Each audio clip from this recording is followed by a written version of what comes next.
You can hear me pretty well. I'm going to upload this little video on YouTube. I'm going to try to be relatively quick. You will be able to see this material over here. Um, it's all going to be in this module, but I'm also going to send an announcement for it. Just in case if the video that was recorded is not proper on here. I did record one the other night, but I forgot to record this lecture synchronous assignment today. But that is okay because you got this. And it's going to deep dive a little bit more into this. So, give you a POV. These two readings are going to be most useful to you. Um, the citation resources are going to be here. Purdue Owl will give you a good one for citations. I got a free online generator and how to do in-text citations and cite your sources. So you'll need to use these, and you will use Chicago or MLA. If you took your Comp 1 and Comp 2 class, you probably already know MLA. That's your English class. That's your standard stuff. And I prefer if you cite in one of those two. That will be good for you. There's also this one. This is on the readings, the module reading one. This gives you a standardized on how to format your paper in Chicago format, as well as doing citations and things along those lines. Even has its own citation generator.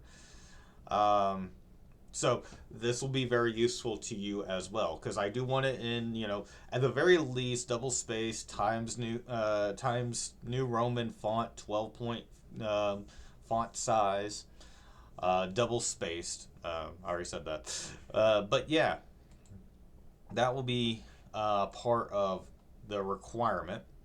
You need to upload it as a PDF or doc file. So if you use Google Docs or Apple Pages, those won't work in Blackboard for this school. You'll have to convert it to a PDF or doc file. I give you a video on how to convert your Google Doc into a PDF. So if you like Google Docs, that's fine. If you're an Apple user, you'll have to look up on how to convert your Apple Pages into a PDF or doc file. I give you 3 tries on this final. So you can turn it in before the due date, and I will grade it, and you'll see where your grade is, and you can revise and edit based upon your notes to get a better grade.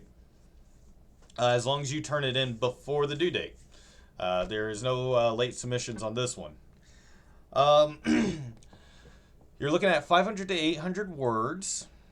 You'll pick an article or an amendment from the Constitution. You'll read that amendment. You'll read the interpretations and debates. If it doesn't have one, pick a different article or amendment. Those are all primary sources and secondary sources. The interpretation debate is a secondary source. Your article is a primary source. The interpretation debate may actually reference other primary sources such as court cases, and yes, you can use those. And I'll break that down and I'll show you what that looks like here in a moment. Of course, cite it in MLA or Chicago style, and I'll give you some of those information there. I give you a generalized word count. About 500 to 800 words is what you want to shoot for. You can go over. In the words of one of my professors, write it until it's good. Whenever I ask, how many pages? Write it until it's good. But I understand some people want that mathematical goal. But I do not grade on word count. I grade on quality. Your summary and significance area. This is like your introduction paragraph. You're going to provide me historical background of this amendment or article and why it's important to American history and what was that involving. For an example is the 13th Amendment that ended slavery, so you're going to summarize the ending of slavery and the impact of slavery had on the United States. Then you analyze the primary source, which is your article or amendment. You look at the significance of it and interpretation of it, your interpretation of it. And then you look at the interpretations and debates, and you analyze that. And what are they talking about? Give me what are they trying to look at the argument, look at the findings. How are they supporting it, their argument? Things like that. These two, your analysis between these two can actually morph into one larger section of multiple paragraphs. It's okay to reference both at the same time. as long as you're making a strong, good analysis of both secondary and primary sources. Then you synthesize the information. This is your conclusionary paragraph. You want to connect everything together. What did you learn about the material? What did you learn about the historical events? Why is this? Where is it lacking? Where's the study of this, historically speaking, is lacking? Or where can we interpret it stronger? Things along those lines. You can follow this structure if you want. This will give you a good, clean structure.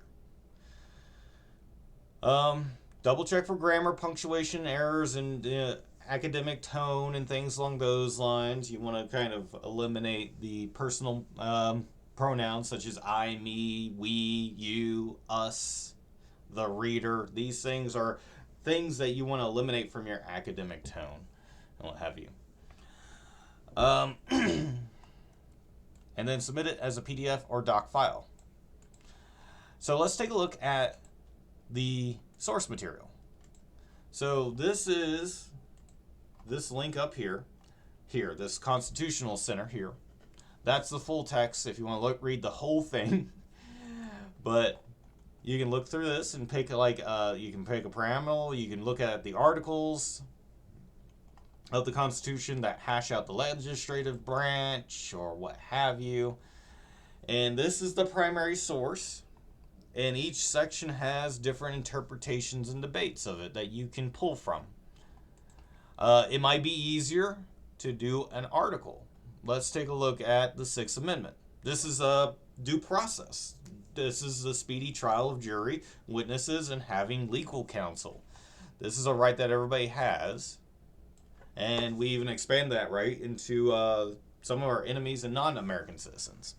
That's something that is up to debate these days. And we even debated it back in the 1800s with the Alien Sedition Acts. And we actually stopped due process multiple times throughout American history, including the Civil War.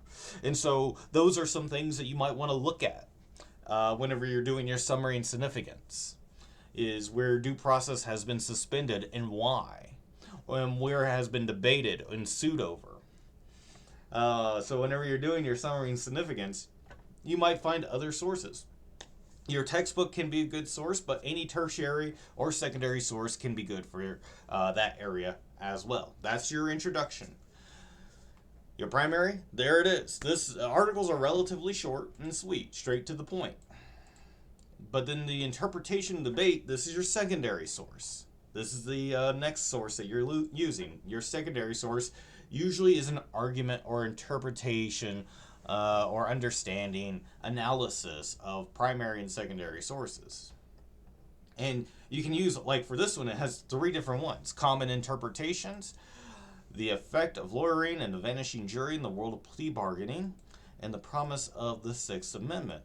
The full promise of the Sixth Amendment. These things are ones that you can use in analyzing your secondary source. I would prefer, actually, I could recommend that you could use all of them, but you only have to use one of them. This is where your chapter or your writing can get a little bit longer than that 800 word count, which is okay, as long as you're not doing like 2,000 words, you know what I mean? Write it until it's good, like I said before.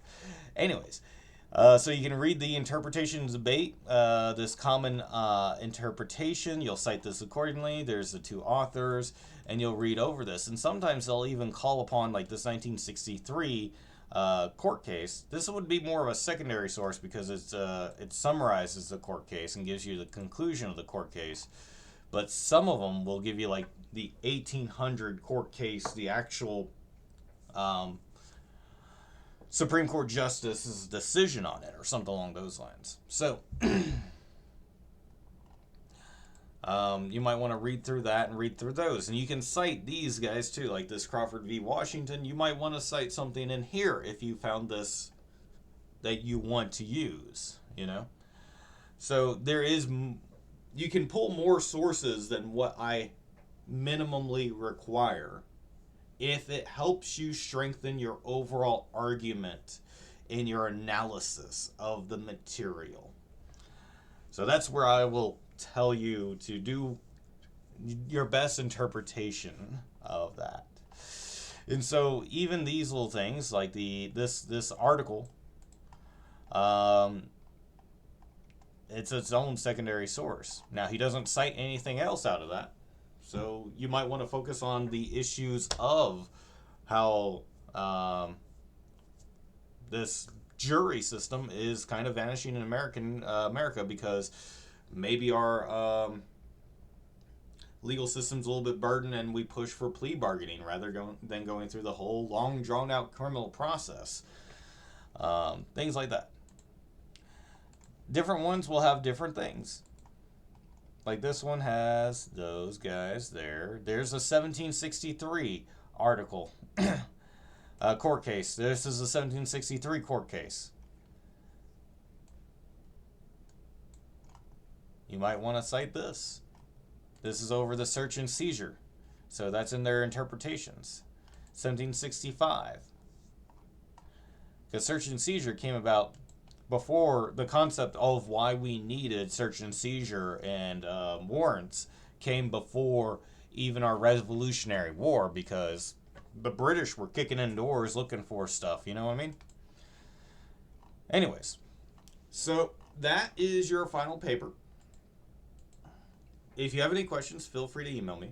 I'm going to send this out as a hyperlink in the announcements from the YouTube, and I'm going to put it inside Module 8. I mean Module 5.